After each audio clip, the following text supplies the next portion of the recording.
70, and yesterday I spent the day in New York City, didn't I, honey? Mm-hmm. Went to Broadway, saw a brilliant show. Morton got 2 boxes here. This box and a box with the big nest in it. I'll show you the nest in a minute. But I want to tell you about this that our friend Cassie sent to us. And Cassie, I'm going to give her a plug right here. Find her. She's awesome. There's the website. She made up this practical gift box and sent to us with, this is special soap. It's goat milk soap, and it has special herbs in it to keep the bugs away. She sent us the 2 most amazing headlamps. I'll let you demonstrate that, honey. This is incredible. The brightness, I won't point it right at you. It's Martin, just on high, that's not on super. okay, not right at us. It's so bright. This is going to be That's so it on good. super high. Martin loves that. But she sent him a tool belt. She had seen one of our lives we were doing. Martin couldn't find his tool belt. Oh, It's still on, honey. There you go. It's off now. But Morton just made this up for me. Honey, tell us what's in here. there's your normal gloves, your claw weeding gloves, Oh, a belt, a knife for when you're like cutting stuff, a pair of pliers for the gardening wire. You'll need a pencil. I've got your yes. secateurs, your anvil secateurs, and we've got one of the claw hammers For when you hammering and like stakes nails and stuff. And There's stakes. another loop here. I'll need to think of something for that. I'm not sure what we can put on that. Maybe like a little trowel digger or I'd- something, yeah, like a little trowel or digger. something go on that. Yeah, but A digger could go there's on another there for pouch. digging the Yeah, holes. there's the other pouch here, so we can put in your. You've The got garden wire. There's garden, but you've also got your your little fork and your little Yes. trowel can go in here. Yeah. So your fork and trowel, we've got the secateurs, pliers, knife, gloves, And we can and probably a pencil for when you're marking your yeah. garden markers. And we can keep this hanging by the front door Yeah. so it's easy to grab when Yeah, you're going everything's out to there go just there. gardening. That was a brilliant gift. Thanks very much. I am so thankful for this. And I can't get over this. 2 of these headlamps, for one for each of us. I love them so much. It's amazing. And I want to show you up here the nest now. I'm not sure. And I'm not sure I would where take the the hammer out of there for when we hang it. No, you just leave it in it, and then you know where everything It is. just stays in? Okay. And then that'll just hang over. Oh, that's great. And that'll go hang by the door. I'm going to show you. I hurt my knee yesterday. So if you hear me moan and groan when I get up, I'm sorry. Oh, I just sat too long. Martin, I don't know that I can get up. This is scary. Oh, it just clicked. Clicking is a good thing. It clicked again. My knees are bone on bone. And just because I love you so much, I'm gonna walk up here and show you this nest. Look at this nest. Honey, would you get down in the nest so we can see the height? I hurt my knee. This is embarrassing. I sat down on a toilet that was too low. And my goal is every day to get in and out of this nest. Just don't put your shoes in it. It's not very big, but we can lay there and snuggle and watch movies. How does it feel laying your head over the side of it? Like on your back? Like I say, it's not very big. But we can both fit in there. I love the I do love the nest. So we're gonna I just wanted to pop on real quick. And Morton had the nest set up, have my little succulents in it. And then I got home right after dark last night, didn't I? Yeah. It was an amazing day in New York. And I'm hoping that it feels better in a day or two, but it's kind of scary just now going up and down these steps. Kind of hurts. I don't know whether to go. Do you go with your bad leg or do you go with your good leg, honey? I don't know. I'm nervous now getting down. Oh. Okay. That, oh my gosh. That makes a difference. My knee is just in incredible pain. Oh, I'm not going to carry this all Use around. it, please. I'm not, honey, I'm not going to carry it to walk. And take my water down here. Alexa, turn off bar. Alexa, turn bar off. And I'm going to be working today. I'll show you the projects that I'm working on today. I wanted to get on that ladder, but I think I'm going to let Morton get on the ladder. Babe, if you want to grab that stuff that's sitting there, because I only have the one hand. See all the stuff sitting there? There's a bowl and everything. Anyway, I'm going to work here on the Wizard of Oz lamp, and we're going to take this arch out. This arch is moving out to the front of the church on the steps, and we have the curtains all closed on the east side because it's super sunny. It will get your place super hot. So once the sun moves around, we'll open them, close them on the west side. But right now I'm gonna work on this lamp. I want to get this done. I want to get this table cleaned off. I have a tablecloth to go on here that I'm going to be painting for summer. And yeah, I'm going to take it easy today. These pews are great because I can put my leg up to let it rest a little bit. And I think I might even put ice on the back of my knee. Yeah. I think I'm going to use some ice on it. It just feels like it's that sort of thing. So I'm going to jump off. I will go live later on. It's, 10:33. I'll go live later on. I just wanted to say I'm so grateful and thankful for everybody here on YouTube that are watching our videos. We are getting close to a milestone, which is 4,000 hours of watched video. Our YouTube is not monetized. We want to get it monetized. And again, like our TikTok is monetized, and you get a little bit for views that people do on content that you create. So go ahead and binge watch anything you want on this channel and subscribe to this channel. And we're approaching the 4,000 hours watched. When we get there, we're going to have a little celebration. I don't know just what we're going to do, but we're going to celebrate it because I think life is all about celebration. Like yesterday, it was really funny. The play, Morton, I haven't told you this yet. The play, I don't want to ruin it for anybody. I had no idea what Merrily We Roll Along was about. I just knew Daniel Radcliffe was in it. So at the theater, I discovered that Jonathan Groff was another lead. Like, I on purpose didn't look anything up because I like to be surprised at the theater. And the story, oh my goodness, the story is so amazing. Yeah, Jody, I'll go live after we eat something, and I'll do the lamp. The lamp is the Wizard, or There's No Place Like Home, but it's the Wizard of Oz theme. But the play has such an incredible life lesson to it, and it was exactly what I needed to hear. It was funny, the drive up, I was catching up. I went with my two friends, Kathy and Marion, and we hadn't seen each other since last year. So we're catching up. I was hearing about their trip. They had gone to Iceland, and we're catching up, and I was telling them the exciting news about gallery in New York wants me, they don't want me to just exhibit, they want to represent me. But there's a big but here. With representation comes a lot of limitations of what I can do as an artist.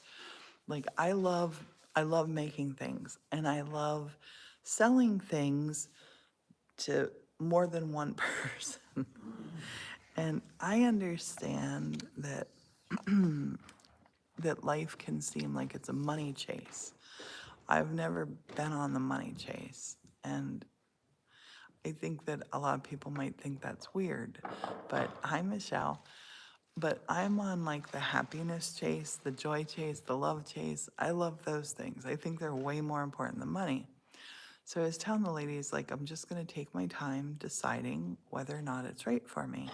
Because when you have representation, I can't just say, oh, I'm going to make, you know, I'm going to make this hedgehog painting and now sell it for what I want to sell it for. They kind of dictate what you're selling and what the price is. And the price is really, really high. And I get like a lot of people can afford, or some people can afford a really, really high price, but a lot of people can't. And I love things that are accessible. I love that. And so it was like on the way up, I was talking about it and I was sort of thinking about like, do I really want to commit to this? Do I want to really commit to doing 3 shows and representation for what's going to equal almost 2 years? And then I went and saw that play, Merrily We Roll Along. If you know the story, you know. I'm not going to tell you the story. But the story kind of sealed it for me, what I want to do. And I don't think I want to go to a gallery. I don't think I want gallery representation. I don't think I want someone dictating and saying, paint 12 paintings of this theme for this show or do this for this and don't put your things online and don't, there's a lot of don'ts. And I love to make loads of things that will never be in a gallery. And a big thing that I struggle with is like ego. I don't really have ego, and I think that a lot of times I feel like anything I can do, everybody else can do. I really do feel that way. I feel like you can do anything you want to do if you want to do it. And I think just like saying the words like, my things are in a gallery in New York City, that sounds lovely, but there's a lot of restrictions that come with that. And I don't want it. I don't need a title. I don't need a put this on my resume. I don't. There is no ego stroking here. I don't need it. I don't think that kind of stuff is important. And hey, Valerie. And I just wanna, yeah, I don't wanna do anything that brings stress to my life either. And I was thinking about it, and I was thinking like, just going to the city, it's stressful, I get it. I love going to the city, but I'm thinking about, would Morton even enjoy coming here to a gallery show? Nope. Would Morton be impressed in the least? Nope. Am I enough without being in a gallery show? Yep. And I just think like what Morton and I made a decision 2 years ago, no, 1 year ago, when he was getting, his heart attack thing was going on. Like a week before, we had a, when I say international worldwide magazine, I mean a magazine that everybody knows was going to send 3 people here to and photograph and video. And about a week before Morton's heart attack, Morton was feeling so much stress, like so much stress. I could feel it for him. He wasn't feeling well. And I said to him, I'm just going to cancel. I'm going to cancel it. So I canceled it. And then they contacted me, I want to say January, February this year. I think it's when it was February because I was in France, and said, can we go for May? Because they want to get the forest that I'm in here, They wanted that to be in like an October kind of issue. And magazines plan a couple months out. And again, we were going to go for them coming and doing a shoot in May, which is now May. I mean, it's May 2nd. And I'm, one hand, I really want to do it because it'd be so cool to say, oh, yeah, we were in blank magazine. Here's the cover, or I don't know if it would be on the cover. Here's the article for blank magazine. And then I think, is that just an ego stroke? What's the end game? What am I trying to do? What am I trying to do? And I think what I'm trying to do, I'm doing it on social media right here. I'm trying to inspire people that you don't have to have a lot of money, you don't have to have a lot of time, the time is right now to follow your dream, whatever your dream is. And to encourage people that if I can do this, anybody can do this. Anybody can do this. And I feel wholeheartedly in that. There's absolutely nothing special about what Morton and I do here. There's nothing's, anybody can do this. And I just got super lucky and was looking for blackberries and found this old church. And yeah, it's sort of evolving and happening. And I was thinking too, like, what are the downsides of being in a magazine? The downsides of being in a magazine is we'll get way more people knocking on the door here. It happens now. It happens now, but I kind of feel like it's people that kind of like know us through social media. So it's kind of like a friend coming to visit. Where if it was somebody who read a magazine article that we had no interaction with, and then they turn up, Morton's back in the kitchen, Sophia, he's making breakfast.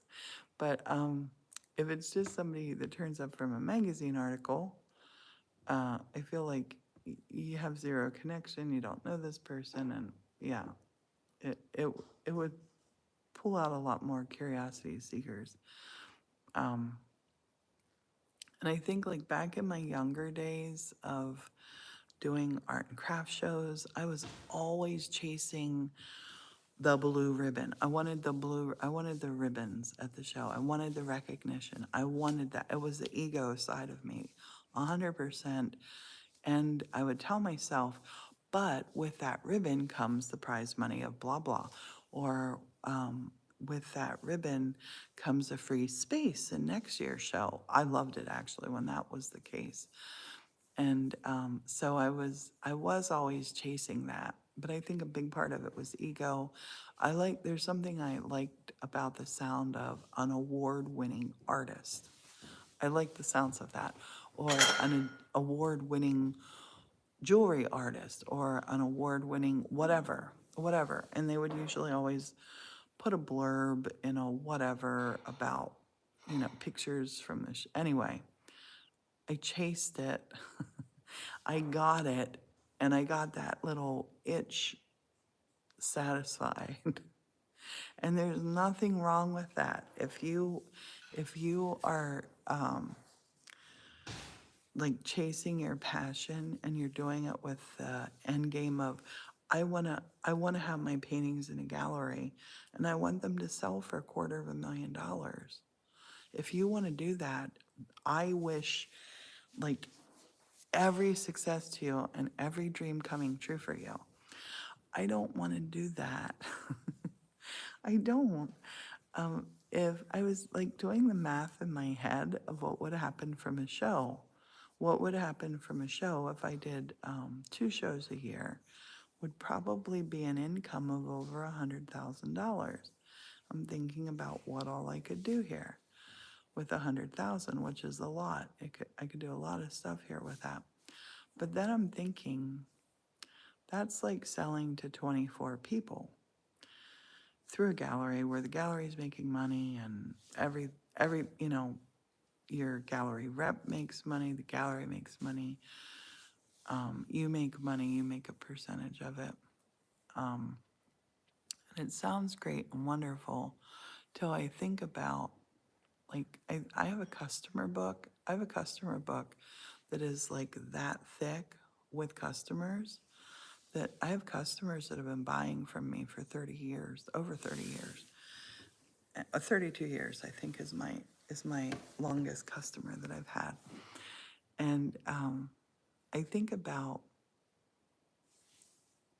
I'm selling now to just 24 people a year. So everybody in that book that has like supported me and bought stuff from me, they're probably going to be totally priced out of what I'm making. And when you're signed with a gallery and you have gallery rep, I can't just say, I want to make these glass necklaces and then sell them for $30. They don't want that happening. They want to hold you to a higher standard of, do a jewelry show, put it in it's going to go in the gallery, and now these $30 necklaces that I was selling are going to be $1,200. And I don't want to do that. I don't. I don't. I don't. I know the word enough. I love the word enough. And Morton and I have enough. And I think I haven't talked to Morton about this yet. I'm talking to you about this first. But Morton has always been he agrees with me on a lot of things. I went through this dilemma in Scotland. There was a gallery that wanted me to paint and do a show. And again, it was 7,000 pounds a painting that they were starting at. And I was selling my paintings for, anywhere from 300 to 900 pounds, and thrilled with that. So to make the leap, I had been doing, selling this painting for 300 to 900 pounds, depending on size and everything else about it. Then turn around and say, now there's $7,000 and up. It just didn't feel right for me. If things don't feel right for you, don't do them. And just like I'm on my own health journey, I think we're all on our own life journey of what feels right for you. And it just doesn't feel right. And the play that I saw yesterday was about money and success and the price of it all, the price of happiness, and the stress that comes with doing big things like that. And I don't want it. I want a simple I want a simple little life here in my little fantasy fairy world. And I love what's happened with social media, with you here. And I'm just so blessed and fortunate that I can make things that I like, and I don't have to say to somebody, what do you think of this for a show? I can't imagine that. The same way with the books that I write. I don't want a publisher. I don't want an agent. I've been approached by both of those things. I don't want them because they take 100% away from your creativity. I'll say, this is what I want to do with this lamp. Oh, no, no, no, no, no. We don't want you to put hot glue on a lamp and paint giant poppies on it. And I don't want that. I don't want that. And there are people who, again, that works for them. And I'm just, I can't work like that. And so I think I made my mind up. I just need to tell Morton. I need to let the gallery know. I appreciate the offer, but I don't want to be that person who you see an article about like, oh, they don't want to do the moon paintings because they had already been on social media, which devalued them in the art world standard. But to say, I bought one of her watercolors for $112. Why are they now over 1,000? Why are they 1,200? What happened? Why are they $2,700? I don't want to do that. I don't. I'd rather be prolific, make things that I love, and be happy with that word enough. The word enough is important, and there is no price, there's no amount of money that can go to like, what's the price of happiness? And I'm so happy doing what I'm doing right now. And I think everything that came with doing a gallery or having a publisher or having an agent, because you need a literary agent and then you need a gallery agent. So you'd be paying for two things. And I look at it as paying for their services that they're going to jack the price up of what you do to make you more money, but ultimately to make them more money too. And I get it. I mean, if you do those things, awesome. That's a great thing. But I just feel like I'm happy doing what I'm doing. I'm just going to keep puttering along here. I have a whole church that I'm creating this world in, this little happy place for us. And I love sharing it with everybody. I love you watching. And yeah, I think it's going to be a no for the gallery. I think it's like I had said no to doing a TikTok shop just because I didn't want to become QVC. And yeah, I think I'm going to say no to the gallery. 99.99999% sure, unless Morton would say, do it. Morton would never say that. So, I'm going to say bye for now, go get breakfast, and then come back here and paint a little lamp that only I get to decide what it's all about. And it's not even going to be for sale. It's just going to live here in the happy place. So, yeah. Have a beautiful, beautiful Thursday. Happy 2nd of May. It's glorious outside. I hope you have beautiful weather where you are. And thanks again, sincerely, thank you for watching our YouTube videos or being here. And if you have a friend that you think might enjoy hanging out here, please let them know about us. We really appreciate that whenever someone says, my friend Susie told me about you guys. I love it when that happens. I think that's how, that's how my life works in real life too. When I have one friend that I think, oh, so and so, you got to meet each other. You guys would really like each other. I like to do that. I'm a matchmaker for friends. So thanks for being our friend. Thanks for being here. Have a beautiful, beautiful Thursday, and I'll go live in a little while. Bye bye.